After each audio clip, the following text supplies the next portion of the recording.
There we go.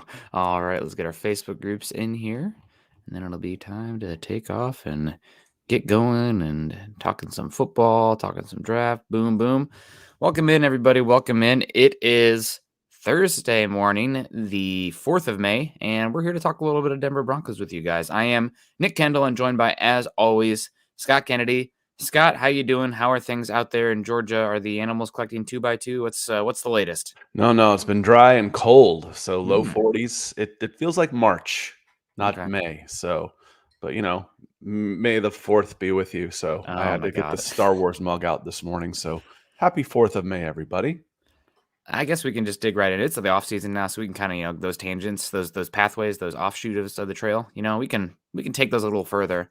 I do like Star Wars a lot. I'm definitely a Star Wars guy, but I know that compared to a lot of other people, like I get it, but I think I'm much more of the fantasy genre. Like Star Wars is, I guess Star Wars is a space fantasy, right? That's the discussion about it. But like growing up, for me, not unmatched. Lord of the Rings. I would take Lord of the Rings every time over Star Wars. So that's probably gonna have to people leave on that. But Lord of the Rings up here for me, number one, Well, without a I doubt. was a Game of fan of Thrones. both, but Yeah, I think Star Wars came out in '77. I was 4 years old. yeah. So I There you mean, go. Star Yeah. Wars was kind of big for us. And what I liked about it was we hear all this. We started just hearing all this millennial stuff. Gen, this is I said, and when they rebooted the Star Wars and did it right, I said, you're about to see the power of Gen X. Mhm. Gen X is, I mean, and when you do it right, Star Wars is you can just print money. I mean, they Mhm. can just print their own money, and I almost feel like it's getting overdone now, though. Like it's oversaturated. Where I'm like, okay, Yeah. enough. Let's let it cool off for a little bit, and then bring it back again. Where all of the side stories are cool and all, but it's a little overexposed for me right now. Yeah, I mean, with the whole writer's strike thing coming up, I'm gonna have a chance probably to go back and catch up on some of these shows because the things that'll be coming out and written in the next year might be a little bit interesting to follow, unfortunately. So I have not yet watched Andor. I've heard people have said like Andor was like one of the best ones they've done. So I will have to check that out. If you guys have any thoughts on the chat, Star Wars, Lord of the Rings, I'm very much Lord of the Rings nerd. Although the what was it, the Hobbit series that they did, dreadful. But the original Lord of the Rings, No, very good. I've read the Lord of the Rings books multiple times. They were back of the toilet seat books when I was a Yeah. kid. So I'd read them several. I've read through the trilogy and the Hobbit 7 or 8 times each. Okay. So yeah, You I'm get it. I'm a, I'm a big fan of Lord of the Rings, and I thought Peter Jackson did a magnificent job Yeah. with the adaptation. They didn't need to turn the Hobbit into 3 movies, No, but they did not. but it was again, I was a big Tolkien fan. I really enjoyed it. Yeah. And did you ever read are you enough of a nerd to have read the Similarian? I have not read that. Okay, that one's just essentially like a 14 generations of names dating back. No, I So was a Dungeons and Dragons player, so I got into all okay, that you get stuff. I it. mean, the Hobbit was cool, of course. Yeah, it is a lot of fun. Well, may the fourth be with you as well. We got our guy Jeremy Sean coming in saying, "Morning, boys. Last day in Mexico. I've been listening. Great job. That sounds a little bit ominous. I'm down in Mexico and I'm listening. But we appreciate that, Jeremy. Hope you're enjoying your vacation. Hope you're enjoying the sun. I've I'm been sure it's. listening. Uh-oh. Hopefully not listening too intently, but I've we been appreciate. watching. Yeah, it's sometimes my dad will be like, "I watched you today." I'm like, "Oh, that's out of context." If somebody read that text, they'd be like, I'd be really concerned about your relationship. But Mhm. shout out, Dad, if you're watching. Scott, hope you're doing well. Thanks, Scott. No, Kevin Gray coming in. Morning Broncos country. Next, Scott, ready for another day of the best pod for the Broncos. You're too kind, Kevin. There's a lot of good options out there, but if you guys feel like Kevin, click the thumbs up. Go to Apple, iTunes, Spotify, et cetera, and leave us a 5-star and a review. It helps us a heck of a lot, and we appreciate that, Kevin, for the kind words. Hope you're doing well. Icky Dragon coming in with the Doobie Brothers lyrics says, "As he rises to our apology, anybody else would surely know." So we had to look that one up, Icky, before we got on. Like, is this No, sounds I like s I something like recognized it as a lyric. I said, "This looks like a lyric," and then, Nick looked it up for me. I'm like, "The Doobie Brothers are even a little bit older than me." I know that's old. Yeah, they got some bangers though. Dave Glassman coming in with the hearts. Good to see you, Dave. Sunny Days. Sunny Days likes to come in sometimes. Click the emojis and then just sit back and enjoy. So, Sunny, if you have anything, any comments or anything you want to get into, great. If not, hey, man, kick back and enjoy. I hope you have a great Thursday. Zach Powers, morning. Good to see you, ZP. ZP always contributing to the chat. Jesse Hilborn coming in. Good morning, everybody. Aki says they have 5 years old, write scripts for Star Wars now. Yeah, I haven't seen the new. Didn't ever watch Obi-Wan. I didn't watch the Han Solo series. I didn't watch the newest. What was the one with The Mandalorian? I didn't watch the latest season. I of watched the the first season, and now that I've kind of rewatched Daredevil and The Punisher, I'll probably start season 2 of that. Like, the only thing I'm watching live right now is Ted Lasso. Mm-hmm. Yep, watched that last night. I'm sure you're all caught up as well. But I am. I started about a month behind. Now I'm all caught up. I like being able to watch them when I want to watch them. So damn you, Apple TV. Yeah. The Amsterdam episode is probably one of my favorite episodes of television I've watched this year for Ted Lasso. That was a fun one. The whole Roy and Jamie bit. I mean, that was pure comedy. They do such a good job with the A, B, C, and D storylines on that show. Yeah, I was kind of getting a little bit of. I'm like, all right, I need, and thank you for Rob for encouraging us here. Good morning, Deacon Scott and Nick. Lord of the Rings, Star Wars, Pokemon. We'll get to the Broncos here in a minute, I promise. Yeah. Coffee talk with Nick and Scott. I was starting to get a little bored with it. I'm like, I know, I love the character development and all of the storylines and stuff, but man, get out there and win some games. I do want to see a little football in here. Just not the overhanging of like a 6-match losing streak and relegation on the line. Get out there and I need some happy now. Yeah. We're on the happy front, I think, now, which is great. Good to see you, CIA. Hope you're doing well. Let's talk about always watching and always listening. Appreciate you. We got our guy Chase Wellner with the sun coming in. Hope you're doing well. Rob Bucksbaum saying good morning, Nick, Scott. Yep, we appreciate you. All the good stuff here. Hit that thumbs up while you guys are listening. Thank you so much. Cristiano coming in saying good morning, guys. Good to see you. Donald Willison saying good morning, Nick and Scott. Talking about fathers. Steve Kennedy, I am your father, right? Is that the line? Morning, guys.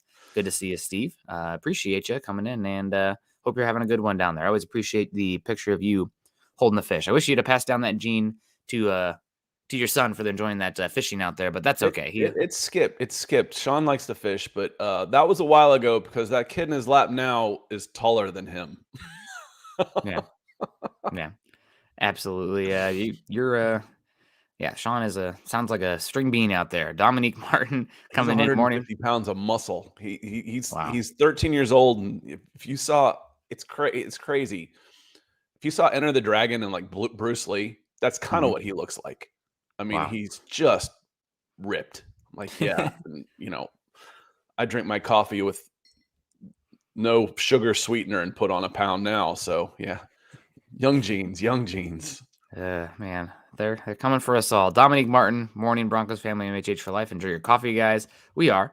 And Divine Breaks coming in 199 saying it's Pokemon, not Pokemon. Bro, come on. There was a bit going around here where it was somebody with their cards on the Antique Roadshow of all the Pokemon cards, and they were going for like $30,000 or something, like just the collector's ones on there. It's like, man, those nerds, man, they outdone us all. They just hold on to those things. Oh, it's mint condition. It's like, oh, okay. Nope, they got $30,000 worth of Pokemon cards. Good for them. Well, it's been like that for a long time. I remember, the talking about the money of like there was a meme that went around a long time about the money that Bill Gates had versus Michael Jordan. It's like nerds win. Yeah. Like, yeah, but I'd still rather be Michael Jordan. Yeah. Tyler Brooks coming in. I can make more money. I can't dunk a basketball from the free throw line. Yeah, or that arm stretch thing, right? In that one game against the aliens, that was pretty cool. But I know that's speaking of hand size, that was the first time his hands were like he was like 8 feet tall, and he could do things that other people couldn't do just because his hands were so damn big. Yeah. He was the first person I ever saw. We are so far off the rails today. When you're listening after the fact, we will talk Broncos, I promise. He was the first person I ever saw that did a one-handed pump fake where he'd just hold the ball. He'd pump it and it would just stick. A lot of guys will fake it, but he'd go all the way through, extend his arm completely, and it would just stick one hand. And then he'd bring it down and go around guys. That was later in his career. I'm like, wow. Yeah. He was Jordan was amazing. That was probably my first actually sports love. And then it was Mark McGuire, as we talked yesterday. And Scott, at some point during the offseason, we should have like a show where we're 50 minutes in, and you're like, okay, Broncos, we really like this guy. All right, that's it for our show today. Hope you're doing well. Oh yeah, But there's an XFL guy coming in. We'll talk about that next week on yeah. Broncos for Breakfast. Tyler Brooks coming in, the Genghis Khans of football. Scott and Nick, I don't know what this means. What is the Genghis Khan, right? He's like the He was a conqueror. He was kind of mean. They used like beheaded people and launching them, and he like, like it's Mongolian, always, I believe. I know anything I know from history I learned from playing Civilization. So yeah. There's always like the rule is like nobody's ever done this except Genghis Khan, and like conquered Russia in winter. Oh yeah, nobody can do that. Genghis Khan did, so I know he's big. Also, like some crazy number of people in the world are like descendants of Genghis Khan, like 1/10 or something. It's seriously something like absolutely insane where they talk about it. So, yeah, we're brothers. Yeah, it's God. It's Cousins. that explains some stuff. But we coming in here, Lawrence Rivera coming in saying, "May the Fourth be with you guys. My daughter's a Star Wars baby. She was named Leia and loves Star Wars and lightsabers. Too bad she wasn't born today. Hey man, sounds like a good one regardless, whatever day of the year she was born. So shout out to Leia, 4 years old. That's awesome. Hope you're doing well. We got 78 Leadhead saying same. 78 Leadhead hung out with us a lot during the draft, so we appreciate you. And he says Nick and Scott are like mean warlords. Exactly. That's what you get from us for sure. I feel like the executioner. See, I'm always the guy behind the guy. I don't ever want to be out front. Mm-hmm. I've always been the guy behind the guy. Even now, it's like I'm behind Chad. I'm behind Chad, whispering in his ear. I don't ever want to be out front, so I'd be the executioner back there. I wouldn't be the warlord. I was always a consigliere, not a capo. And just to get even further off the rails on this one, talking fantasy and stuff, like one of my favorite characters in Game of Thrones always was the guy behind the guy, but the real power was Tywin Lannister. Like I thought Tywin was awesome. Obviously evil, but but he played his character so well. Yeah, God, he was. That was and my dear brother Noomsy from The Golden Child. If any of y'all remember Eddie Murphy, he was the demon in The Golden Child. Was the first time I saw him. Yep, good 80s stuff. Yep. And we got Shane coming in. Good morning to you. Hope you're doing well, Shane. Zach Power says 60% of the people in Asia are Khan. So I don't know what the actual one is, but I know it's like an unbelievable number of people are related to Genghis Khan. So kind of cool. There's your cool thing. Gary Palmer 999 saying good morning, Nick and Scott. Broncos for breakfast. Buckham, good to see you. Broncos for breakfast. Gary coming in. Broncos for breakfast. We appreciate that. We're gonna get the Broncos right now. Now it's just the breakfast kind. Mando coming in. So we got the Genghis Khan talk today. It's great. Genghis Khan, the great impregnator. Yes. Miguel Santasteven, good morning, fellas. Good to see you. Yeah, the guy who played Tywin, amazing. He killed it. He was also in the Ali G movie as the bad guy in that. I don't know if you ever remember the Ali G show with like the guy who played Borat. He did the Ali G. I know who he is, but I didn't see it. And it's stupid, but it's fun. Did you ever watch Achy Dragons hitting on the Golden Child? Putting in some of that. I can't believe Jeremy Sean must be out. My favorite on that one, though, in the Golden Child is like, I don't know what's going on behind there, but your silhouette is kicking. Talking about the half dragon and woman. Anyway. I never saw that one. We've got to talk some Broncos here eventually, Nick. We will. We are. Tyler Scott, good to see you. Wizard of Oz, man behind the curtain. Mandango Dan, gotta go. And Lawrence Rivera, the guy who always gets killed. You got to be the voice behind the guy. Yeah, number one is always the target. You got to be the guy behind the guy. I want to be the consigliere, not the boss. You want to be the lobbyist and not the politician. I get it. But coming in, not to get that way shots fired on that one. But we're going to talk a little Broncos now that we're 13 minutes in. Hopefully everyone is good. If you have any questions it's the off season, and I think we should have fun in the off season. But talking Pro Football Focus, they graded the Broncos draft class pretty darn well overall. I think that considering the Broncos only had 5 picks, they graded them based on the picks they had. They didn't hold them accountable for having less picks or less valuable picks, precious draft capital, blah, blah, blah. Like we talked about, I think it was Dane Brugler's rankings of the draft class. Love Dane, but he definitely took into account the Broncos having less capital and lower capital because he ranked them 26th. And probably overall, that's probably true. If you were grading this class based on, because you didn't have a first round pick, you didn't pick until the last pick of the second round, you probably can't grade them as an A+. Even a B+, it's like, can it be a B+ when your first pick is at pick 63 and you have questions about that guy? But B-, I totally get that. But PFF gives them a B+ because they're grading the picks that they had. Right. There's 2 ways to do it. There's ways that, I always try to do it when I was doing recruiting rankings was if I was building a team from scratch, which class would I want? Mhm. And usually the bigger ones, well, that's just good to go to the ones that are the highest, have the most players. Well, not always, one, but two, if they sign 25 this year, they can't sign 25 the next year. So it should balance out over the course of a year. But the other part of that is how did you do with what you've got? That becomes quantity versus quality. And the one that's going to be the best one is quality and quantity. So there's two ways to look at it when you're doing your grades. And it looks like PFF did the latter, which is how did you do with the picks that you had? And they were Mhm. very impressed with how the Broncos did. Yeah, and we were too. Every single one of those picks, I don't think a single pick this year was a head scratcher. I mean, last year we were on air multiple times and you could see like wheels turning looking at it, or we were like sitting there at pick, what was it, 64 last year? Like, you know what? I just really don't want Nick Benito here. That's the pick that I think they've been linked to. And I just don't get it this spot. And then it ends up being Nick Benito. God, I'm pulling for him. I know that he had blocked me on Twitter when I criticized him on Twitter before, and now he's unblocked me. So who cares, right? But You it's do, obviously. I just noticed that he came up because he had something. I'm like, oh, I guess he unblocked me. All right, moving on. But Probably yeah, I'm everybody got unblocked. I mean, who actually goes back through and unblocks people? agents or PR people or stuff like that. Maybe I don't know. But I mean, it could have been just I'm trying to focus on the draft and I don't need any of the distraction and criticism. So whatever, it's his account. God bless him. Block away.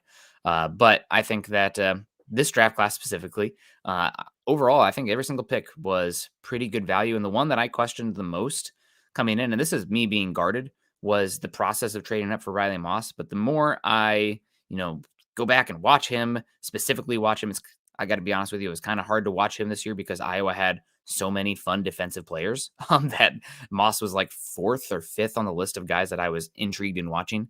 But going back and isolating on him, listening to people like Greg Costell. I don't know if you're familiar with Greg Costell, but he's covered the NFL draft in the Been around NFL a for, while. he's been around a while and he knows he does well. And he's also, what I really appreciate about Greg is that he always has very independent takes. Like he kind of carves himself out, puts himself in a locked room and doesn't really pay attention to a lot of things.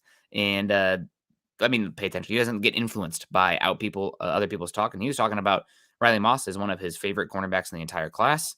And if you missed out on Devon Witherspoon in this class, Moss was the light version of that with the versatility, physicality, ball skills, all the stuff that you're looking for there. Just maybe not as explosive and twitchy on the field as Witherspoon. But Moss pick I love. That was the one. And I still don't love the trade up, giving up a third next year. But I mean, if you get a starting cornerback out of that, amazing. Yeah, again, you don't mind overpaying if you end up getting quality for it. There's Mhm. always a price for a premium player, and you can make the argument, like you just said, is it a premium player if he's there? Well, if he turns out to be a premium player, then there really isn't a price that's too high. That's an exaggeration, I know, but the problem with going back to the Russell Wilson trade wasn't what you gave up; it's what you got in return. If Russell Wilson was playing at a top 10 level, nobody's worried about what you gave up. If if Sean Payton becomes who we think he can become, nobody cares that you gave up a first round pick. You don't care that you gave up a third. Was it another third or was it a fourth to move up? I don't remember for sure. You gave up pick 108, which was a very early fourth this year. Right. And then whichever third next year is the lowest. So it's And next still year's dependent. third. So okay, so you Yes. gave up an extra fourth to get. You gave up a fourth to get a. You just burned an early fourth.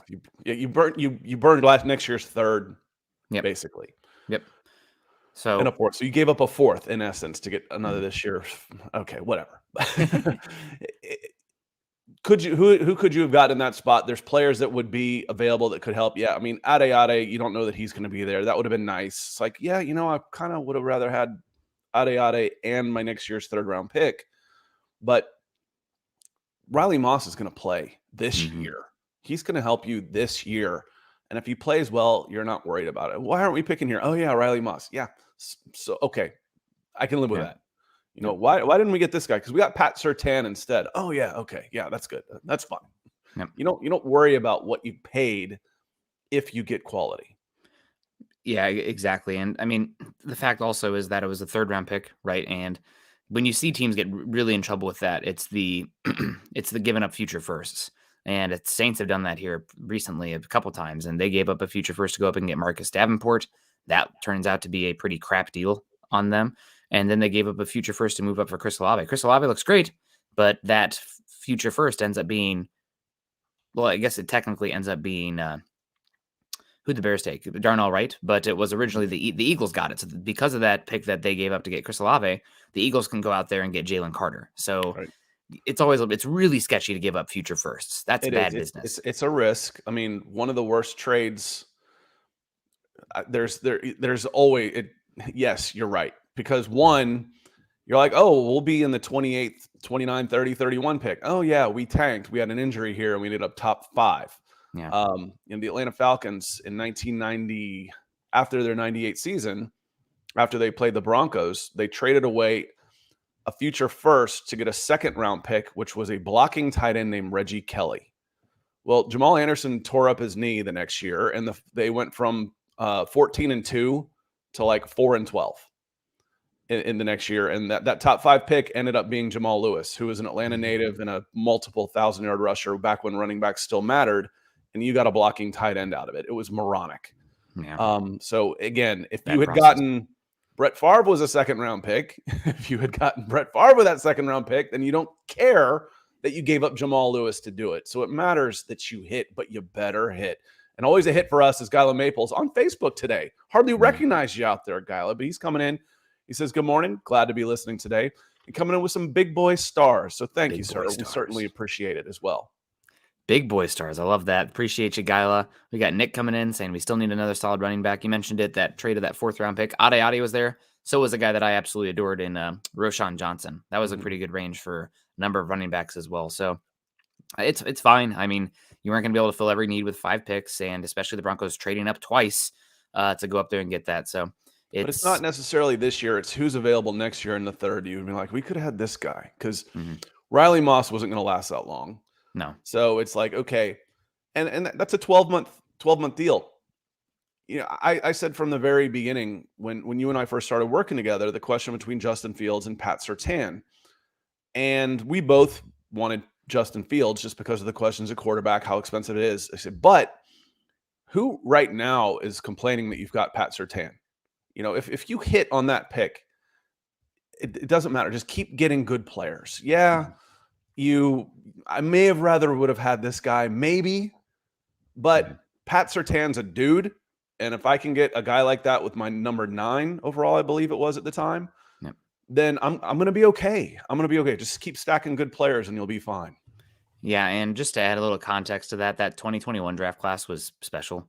So like the 9th pick that season was different than what we talk about 2 years ago, right? We gave up 9 last year, and that ends up being Charles Cross, who looks good, but he doesn't look like transformational. He's not Pat Surtain.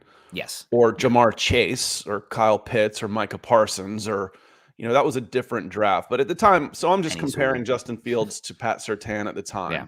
You know, because that was really who the discussion was. Who do you want in this spot? Pat Surtain or Justin Fields? Forget if that was the 3 pick or the 30 pick. That was kind of who it came down to. And you're happy with Surtain. You hit. It doesn't really matter what you missed to a certain extent as long as you hit on your guys. Yeah. And Miguel coming in with some stars too. Appreciate you, Miguel. He says, should we be taking training camp with a grain of salt? Yes. Or will it tell how good the Broncos can be? You're going Bronco on here. So you can never really tell in training camp. What you want to get out of training camp is to get an idea of who's healthy. That's really about it. You'll see some things, but the defense will dial back if the offense needs some confidence and needs to work. You'll sit some guys. You'll see, okay, Randy Gregory is wrecking every play we do. He cannot play anymore. Hey, the offense looked great today. Yeah, Randy Gregory was sitting out. Or Randy Gregory looked great, and he was going against the 3rd and 4th tackles because Garrett Bowles is coming back from an injury, and we put Mike McGlinchey in bubble wrap. So it's Bronco on Bronco mayhem. So coaches will skew advantages to what they need to work on. You absolutely have to take it with a grain of salt. To a certain extent, you have to take the preseason games with a grain of salt as well. You really don't know what you've got, hopefully, until, you know, unfortunately, last year we knew what we got game 1. Yeah. 64-yard field goal. What are you doing? What? But yeah, training camp is absolutely a grain of salt because it's all internal. And you ask the question, do they look great because they're great, or do they look great because this sucks? Yeah. And you don't know until you start going head to head with other guys. Zero sum, unfortunately, with those kind of situations. The one grain of, or the multiple grains of salt you can take is that if you start to have injuries to projected starters or role players or whatever, then you can start to be like, oh, well, we can take some things away from that because this guy that we were depending on is going to be gone. And I think it was last year that Tim Patrick got hurt like very early in the process, which is one reason he's going to be back this year. But that was unfortunate. Without a doubt. Hopefully he's good coming back this season. Chase Wellner, does it seem like George Paton and Sean Payton have conflicting philosophies? I think a little bit. I think that the press conference after day 2 where they asked him about trading up and Sean's like, yeah, didn't that feel good? Wasn't that exciting to do? And George is like, yeah, it was great. That's exactly what I love to do. My favorite thing. Give up draft capital and future picks. George's like, I'm not going to be here next year anyway, so you give away all your picks next year. Yeah, who knows? But it does seem like there's slightly different philosophy there. But you need some of that. That's okay. Yeah. You need some of that give and take in a room. Checks and balances. You need somebody that will make you question yourself. If you're surrounded by yes men and everybody's thinking the same, in the long term, that's bad. Yeah. Yep. Achy Dragon, nothing like trading two top 10 picks, 2 second-round picks, plus the 3 starters for a washed quarterback. Yeah, that set the Broncos back a little bit, unfortunately. But hey, we'll dig ourselves out. We got rich owners, and eventually Pat Mahomes will retire, right? Dirt Boy 67891 199. Thank you so much, Dirt Boy. We appreciate you. Chad Beach coming in here saying, "Morning Broncos country. Traded a pick next year to jump up to get Mims too, didn't we? We need to try and get a couple more picks for next year. Broncos might trade a receiver or somebody for picks next year, or we saw last year they traded Reed and a 7 to get a 6. So you could see some moving around.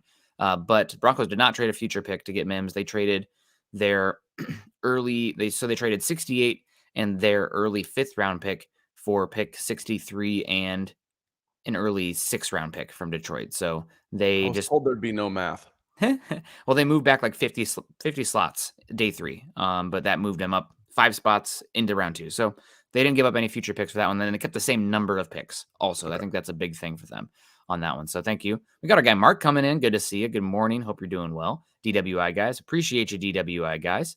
And let's get to this more so with this article here. Talking about the Broncos day 2 picks. They gave them a B+ draft grade overall. And I think PFF's favorite pick the Broncos took was Marvin Mims, wide receiver from Oklahoma. They say that an analytics darling, Mims averaged 19.5 yards per catch over the course of his career in college.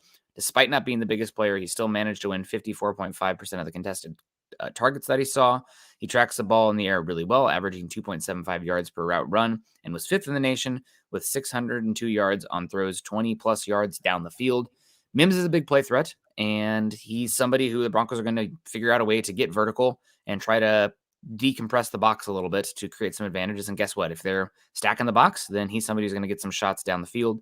Looking at those numbers, it's all great about the down the field stuff, but watching the tape combined with the numbers, I do have questions about the ability to run routes in the short area and the intermediate area, just because we haven't seen it. Not that he can't do it, but at Oklahoma, it was very much a vertical-based route tree for Marvin Mims. His route tree was not very diverse. So if he's going to, play some of that more quick pass stuff or play in the slot that isn't just purely, seam or slot fade kind of stuff, that's yet to be shown from what I saw on tape.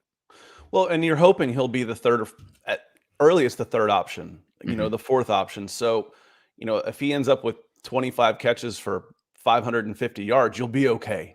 Yeah. Instead of 50 catches for 500 yards, I don't think that's going to be his game. You're hoping that Sutton, Judy, and Patrick are taking a lot of the underneath stuff out of there, but he will also be making rotational time. He'll be coming in as a rotation where all those guys are on the field, and he'll be the 1st or 2nd option in a route. And yes, that's where you want to see him being able to come underneath. And, I think he has that ability. Jalen Virgil comes up in here every once in a while, and there's a difference. Jalen Virgil's fast. Jalen Virgil is a world-class track guy. He's not a football player. He's stiff, kind of a one-trick pony. Man. Go deep. Okay. And hope you can get it to him. Well, those guys are pretty easy to cover. They really are. It's like, I'm going to stand back here and I'm not even gonna have to move, and we'll just jump up for the ball when you get here. Okay. Just we'll say hike, and I'm going to stand here at 40 and you'll run to me, and then we'll jump up and I'll knock the ball down. Having a guy like Marvin Mims he's a fast football player. There is a difference. He's a football player who's fast, not a fast guy playing football. Yeah. And you need that. That was what you were hoping to get from KJ Hamler. You haven't. But if and when he's ever out there, you see what Hamler brings to the offense. It'll be nice. It'd be nice to have that available 17 games. And in its purest, most simple form, football is a game of one side trying to create explosive plays and the other side trying to stop explosive plays. And with the Broncos set of receivers that they had, they did not really have many down the field explosive options. So you bring Mims in here, somebody who can hopefully help create explosive plays for you. Everything, I mean, I guess even more simple terms, it's about trying to create points, but it's hard to, string together 12, 14 play drives consistently because you're going to F up. You're going to have a false start. You're going to have a play that doesn't work, and then everything's off the rails. Much easier if you can get, a Yeah, chunk the 40-yard simplicity play. is I'm trying to score more points than you. Yeah, That's yeah. that's the That's the simplicity, and simplest one. it's changed a little bit because, like you're saying, because of the explosive plays. It used to be 3 yard. I call it 3 yards in a cloud of rubber pellets now, but 3 yards in a cloud of dust was a philosophy. If I can get 3.5 yards per carry every single time, I'll beat you. But it has changed because it's almost impossible to get 3.5 yards per carry every single time now, just because the defenses are too good. The field hasn't gotten bigger, but the athletes have, and they've gotten bigger and faster. And the guys on defense, you got a guy who's 6'2", 280 pounds, running a 4.5, going in the 4th round. It's the speed of the game is unbelievable. So Yeah. it is harder. You do try and get matchups misdirection, so to speak. But yeah, I agree with you. And DJ says, I think this is pretty. We all feel this way. Now let's see it. This is, I think, will be a lot better than last year. I agree. Just the competency at head coach is unquestioned. Now, what comes from that, we have to wait and see. But I feel pretty good about Sean Payton, and I felt pretty good about Sean Payton since December when we started talking about possible candidates for the Denver Broncos, saying the top coach. Now, what is it going to cost you? We'll have to wait and find out. But the top coach that's available right now is Sean Payton. Period. Don't miss me with all this. No one wants the Broncos job BS. Yeah. So circling back here on the conversation of the PFF grading of the Broncos, they did a good job with this. I'm kind of fun that they did a little bit of a blurb here with every single pick. They also talk about the Broncos pick at 67 overall, linebacker Drew Sanders from Arkansas. They say that Sanders was the consensus 37 overall player and can play all over. He has the ability to drop in coverage and come forward as a pass rusher, as evidenced by his 75 plus pass rush and coverage grades. Broncos would deploy him everywhere, like a primary role as a strong side linebacker. Their strong defense just got even better in the front seven. Drew Sanders is a fun player. Again, going back and watching him, I was a little bit concerned with the amount of missed tackles he had on tape. I believe his missed tackle percentage was like 19%, which is not good. Just for context, I think Josie Jewell last year was at 8. More than twice the rate, double the rate of the missed tackles there. Which is a lot. And 19 is a lot. I mean, that's a one lot. out of every 5 1 in chances. 5. And when you're talking about, Alex Singleton getting 150 tackles, you're talking about 2 missed tackles a game. That's a lot. Yeah. It's so he's gonna have to work on that. That's something that his tape was littered with, and I watched them in timeline. I didn't watch every single game he played, but like I watched earlier than just to see if he changed it all, and I thought it was better. You see all the explosives, you see the ability to close in space. I think he's got good instincts in the pass game too. There's a few plays where he reads the running back in the flat, and like other guys are getting blocked, and he gets around the outside and tackles him just short with violence before he crosses the sticks there. So there's a lot of linebackers were cool.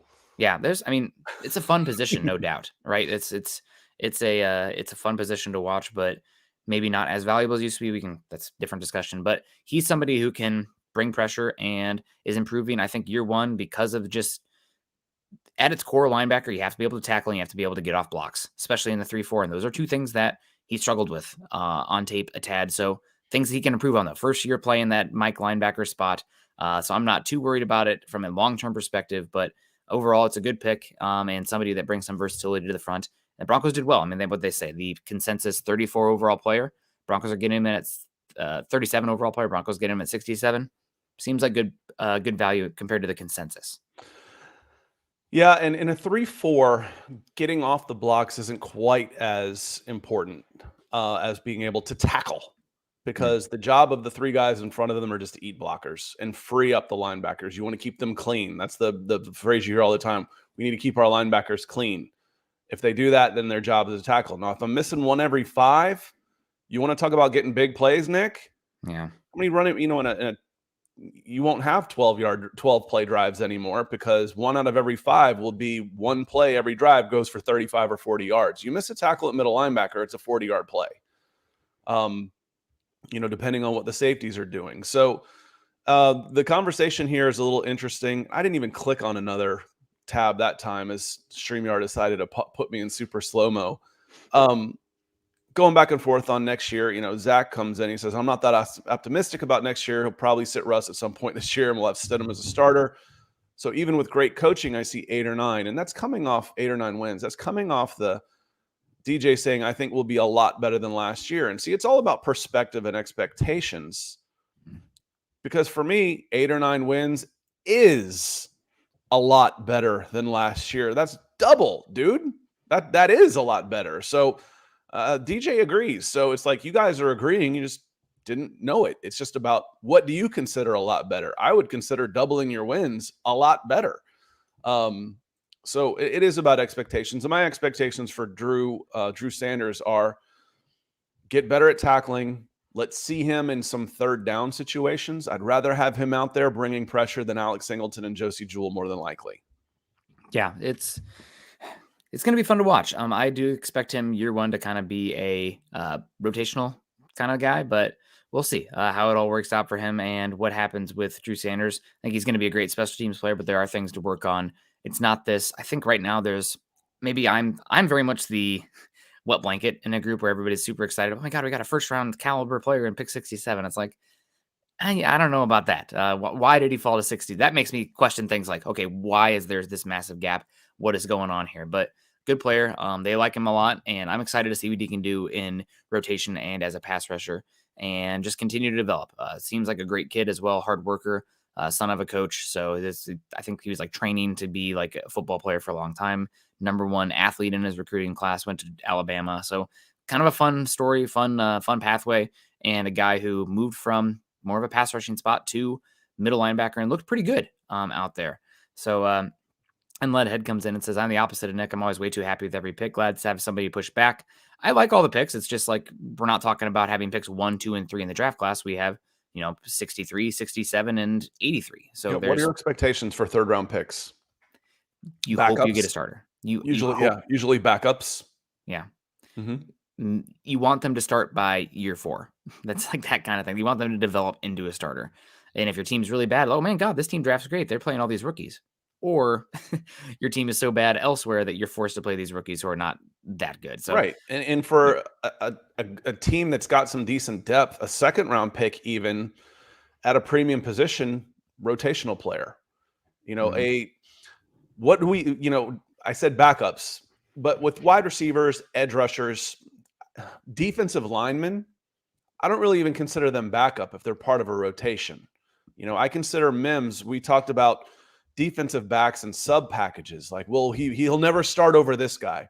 Well, he's first in line in nickel, like Riley Moss. He's not going to start over Damari Mathis. Okay. But he's in the first team for nickel and dime. Mm-hmm. That's 50 or 60% of your snaps. Who starter label this or that? You're in base so infrequently. But what are your expectations for a third round guy? And it's rotation at best, and it's like light rotation. So again, you can really like these guys and still have them not have a big impact next year. Now, I think there's a few of these guys that should be able to outplay their draft status based on the opportunity. Mm-hmm. You don't have, if Jonas Griffith doesn't come back healthy, or, he doesn't have the playmaking history that Drew Sanders does. They've got a very similar profile, but Drew Sanders has been a better football player. Mm-hmm. Athletically, they're similar. And what we were hoping to see from Jonas Griffith last year, we never got a chance to see last year because he got hurt so early. Yeah. Man, it'd be nice if those two guys matured and took over from Singleton and Jewell in 2 years. And then you've got 2 bigger, faster, athletic linebackers. And Ethan over there, I can hear him over there in England saying, yes, that's what I'm talking about. Yeah. But right now we said in the 3-4, what do you need? What has to be job one for an inside linebacker? Tackling. Do your job, run fit. I mean, And if you're not making tackles, you're going to have a problem. Yeah. Yeah, I would push back just a tiny bit on the 3-4 linebacker not needing to take on blocks is No, important. not needing. It's just not as important. The job one for a 3-4 defensive lineman is keep your linebackers clean. That's job one. So if I'm stacking up, what do I need out of my linebackers? I don't think it's as important that they take on blockers in a 3-4 as they do in a 4-3.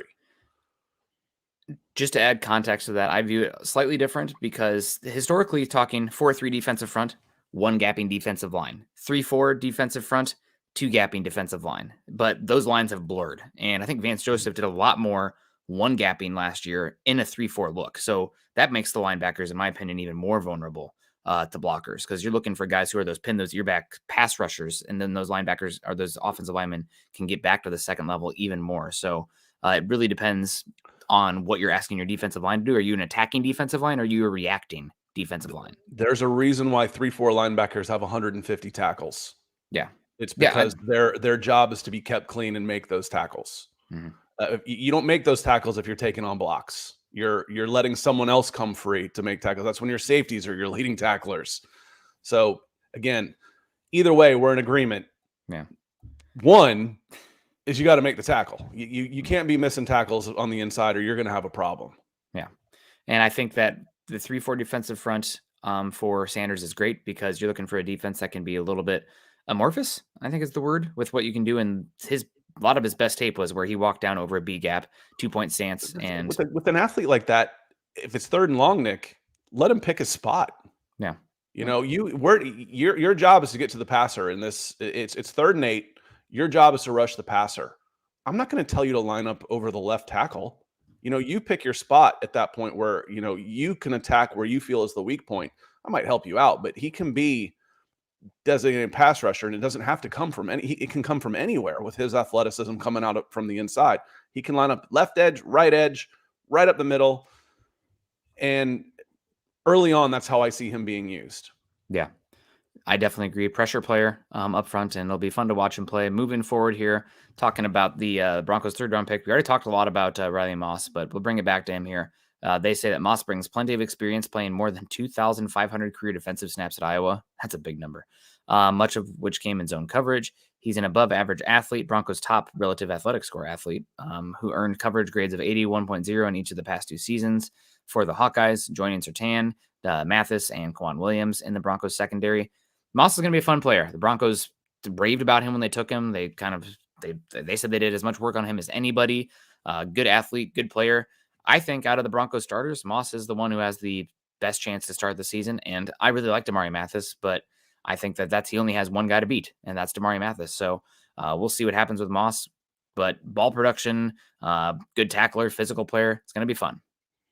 I have a question, and this ties into because the player that I think that you're one of the teams you were linked with the most for Jerry Jeudy at one point was the Patriots, if I'm not mistaken.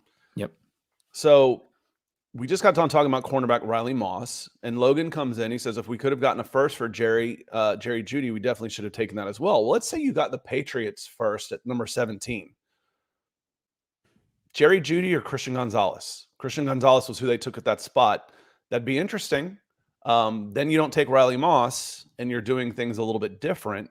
You still come up and take Marvin Mims. You have that ability. So you're talking Marvin Mims and Christian Gonzalez, or Jerry Jeudy and Riley Moss. It becomes really, really interesting when those hypotheticals, and coaches don't ever want to talk about hypotheticals. That's what we're here for. Yeah, exactly. That's a tough one. I think Jerry Jeudy, probably a more valuable player on the surface to me. Just thinking about those two guys, I really like Christian Gonzalez, but you have 5 years of control left with Christian Gonzalez versus just 2 years left with Jerry Jeudy. I think that's what it really comes down to: the 5 years of control, cost control at an expensive position versus the 2 years of Jerry Jeudy. I think it comes down to you've got a proven commodity versus a non-proven commodity. And it's not coming down to money in that case. Yeah. I wouldn't make that trade, I don't think.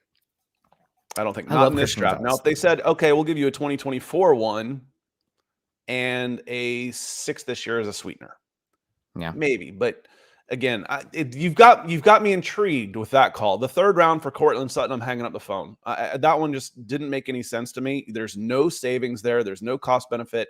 And the player you get in return / pick you get in return isn't going to be better than the one you're giving up. You don't get better this year by giving up Cortland Sutton. That makes zero sense to me.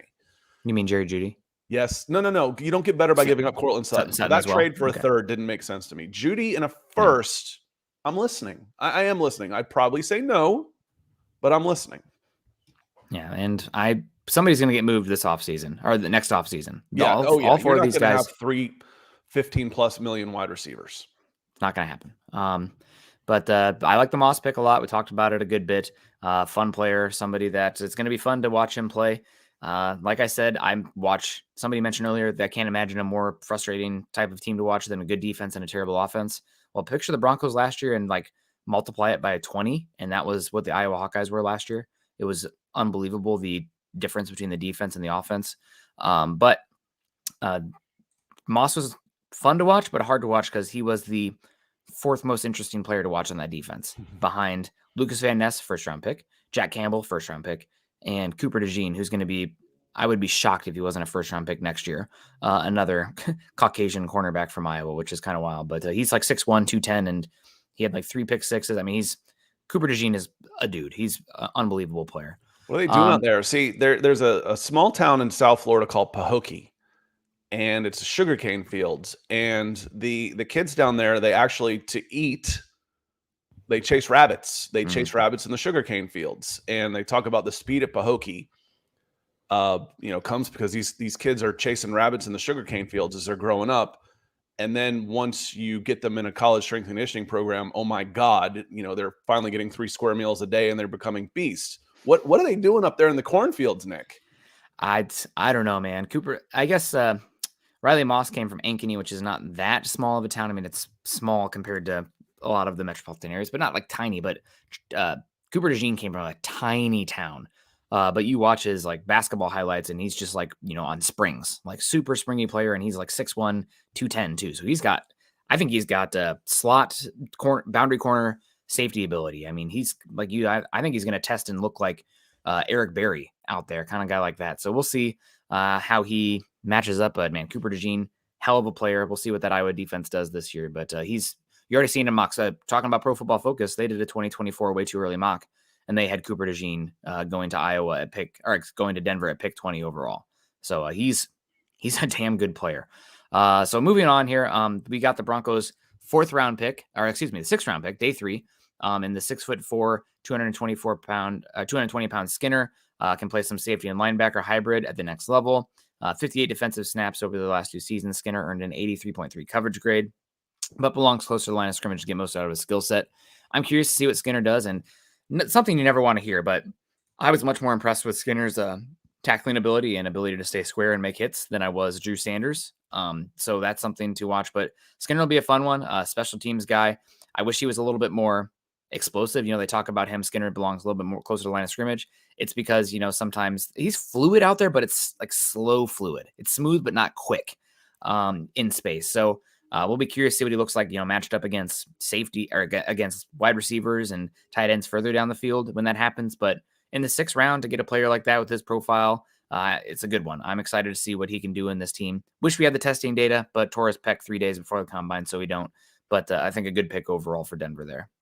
Yeah, no, I wasn't kidding about the Pahokee kids. Yeah. They chase rabbits down in the sugarcane fields. Can you give me some players that made it in the NFL? Because I've heard this story before. Yeah, but there were several. I'd have to look some of them up. I went down there, and them in Glade Central, where I used to go down there and watch. There was a really good running back, Anton Smith, came out of Pahokee. He ended up going to Florida State, made his mom cry.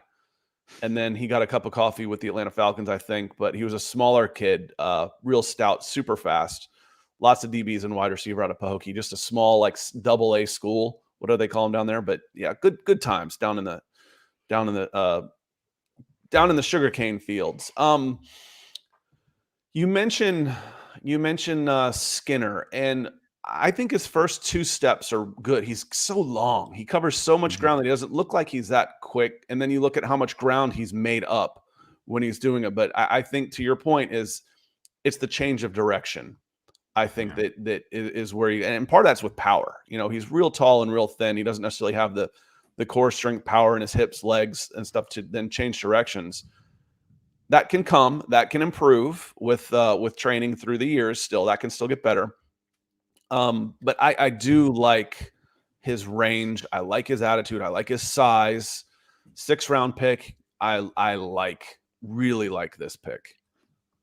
Yeah, I like him. And Fred Taylor, I think. Yeah, good ones. Janoris Jenkins, too. Anquan Bolden. Yes, good job, you guys. I knew if I put that I out know there and Scott Anquan didn't. was from Pahokee, and he couldn't run. That's the funny thing. Anquan wasn't very fast. I thought Anquan Yeah. was from more in the Tampa area. I am not sure, but I definitely have heard the stories about chasing the rabbits. Jeremy Sean coming in saying, sorry if you already covered it, Nick. What do you think of Benson? Jack Campbell says he was severely underrated. Benson is somebody who I think has maximized every ounce of ability he has. He's not very big and he's not very athletic, but he's somebody who was always in the right place and making plays that were in front of him.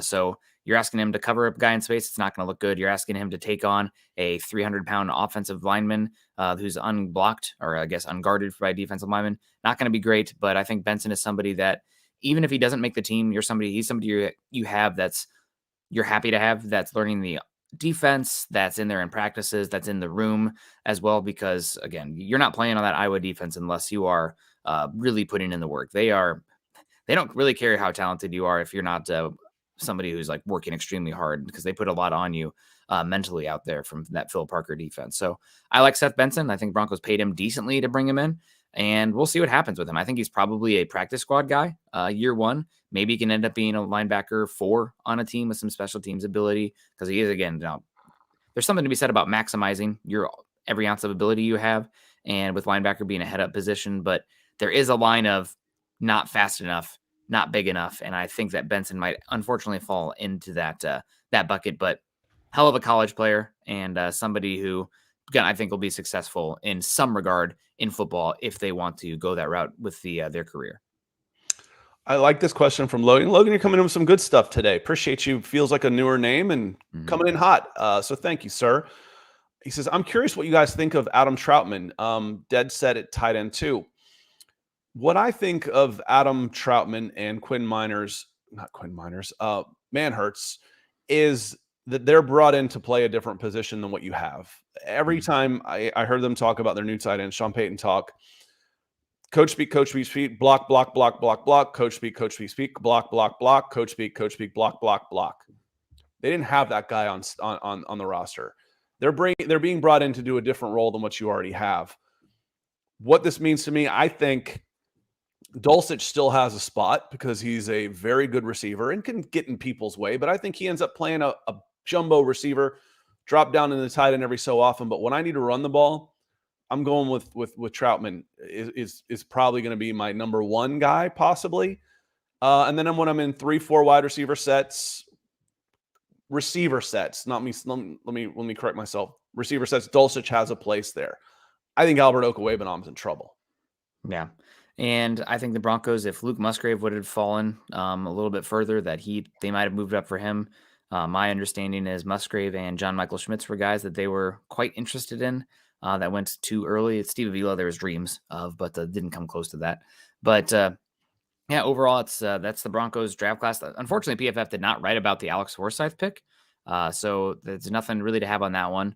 But he was the third to last pick in the draft, and it'll be fun to see what he does this year competing with this team. I think there's a chance that every single one of these guys could make the team and have some sort of role this upcoming season as well, which is pretty darn rare overall. And I especially think every single one of these third round picks has a chance to have a significant role on the team this season at spots that they fill skill sets or they fill depth or skill sets that this team didn't have. So excited about that, and just diversifying the talents of players and the type of players that this roster has. So good draft overall. Hopefully it's the last one where we're this low on draft picks. Hopefully the Broncos can accumulate some more draft capital in 2024 without having to trade down from that first round pick. And we'll see at some point. We'll make that pivot to the 2024 draft class and bigger picture stuff for the Broncos. And we'll see what happens with the this Broncos rookie draft class says they're going to be in there pretty soon working out.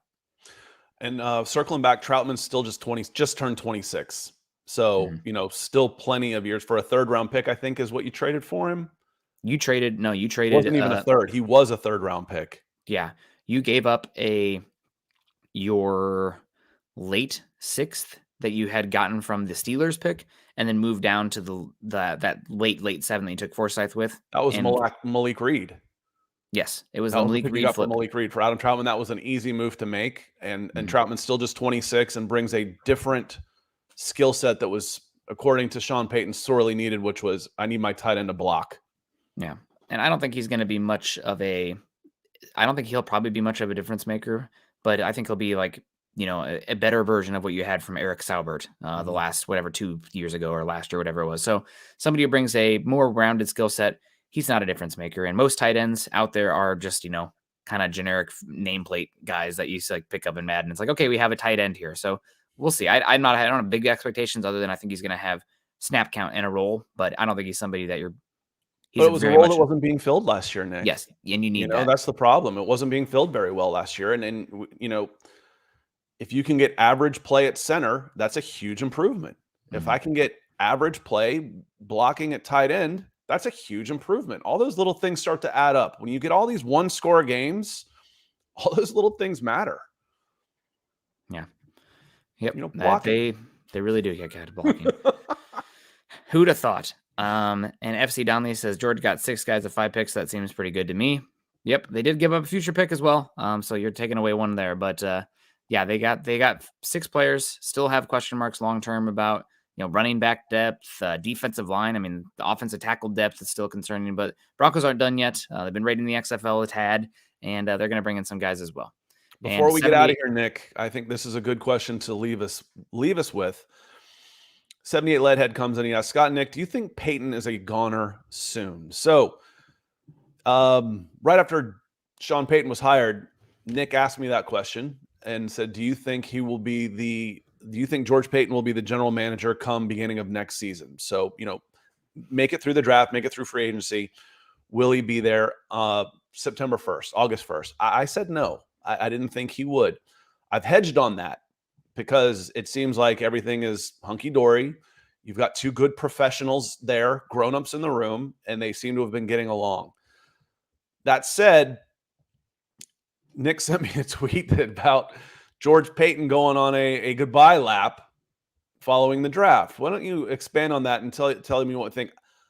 For me, I'm 50-50 on this, guys. I've gone from he'll be gone to he'll be back to, man, I don't know. It could go either way right now.